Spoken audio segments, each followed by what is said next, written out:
Well, great to have back on the program the First Lady of Australian media, I'm sorry, no, I was going to say lady, she's not. Dame Peta, no, not Dame Peta, just Peta. Peta, how are you? You look sensational, by the way. I love the gear. Well, thank you. I'm trying to lift my game this year. You outshone us all when you arrived with your Joseph of Technicolor coat on and all of that. So, yes, great to be back. Well, just a comment from you. I mean, both of these parties tying themselves in a knot over energy policy. Still, your thoughts?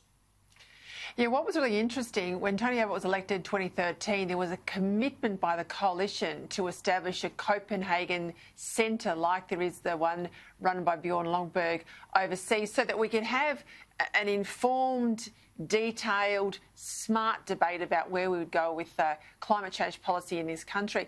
The money was there in the budget. It was to go to a university. I think in the end it was going to land over in South Australia. And the absolute carry-on hysteria from the academic world about it, it became too hard and Bjorn withdrew. But you can see his analysis there, that point he makes about New Zealand is so potent. It's the only country in the world that's had any attempt to model what 2050 net zero emissions will look like. They took out agriculture, which is a large bulk of their emissions. They took it out of the analysis.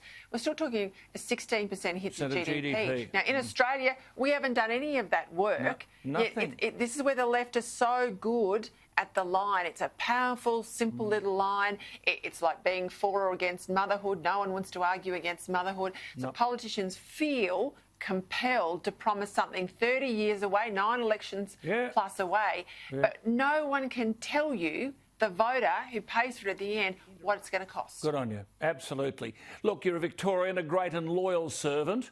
Kevin Andrews is gone, but a fine young man in his place, Keith WOLAHAN. I noticed Dennis Shanahan making a very valid point. This is not the old being replaced by the new. This is part of the factional battle in Victoria. To what extent is that going to be divisive for the Liberal Party? Well, we'll see what happens. I mean, on paper, Keith WOLAHAN coming out of the military, Cambridge-educated barrister, living in that community for some time. Very good to see, actually, he joined the Liberal Party in 1996, so not just on the cusp of running for pre-selection, as some do.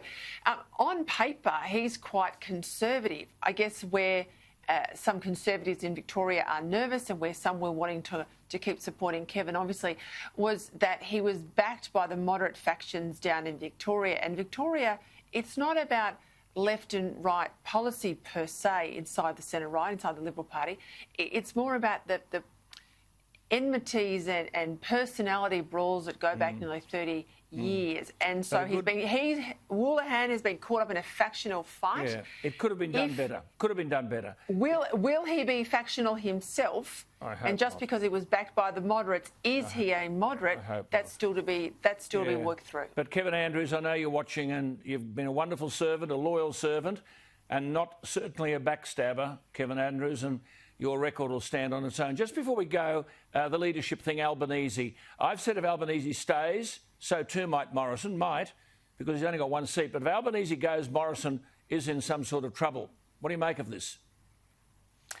I think Bramston's on the money, Troy Bramston. Bill Shorten didn't hang around in the parliament to be someone else's minister. And I think that, I'm not saying they'll go to him in any imminent sense. I think Tanya Plibersek's more likely to be the victor.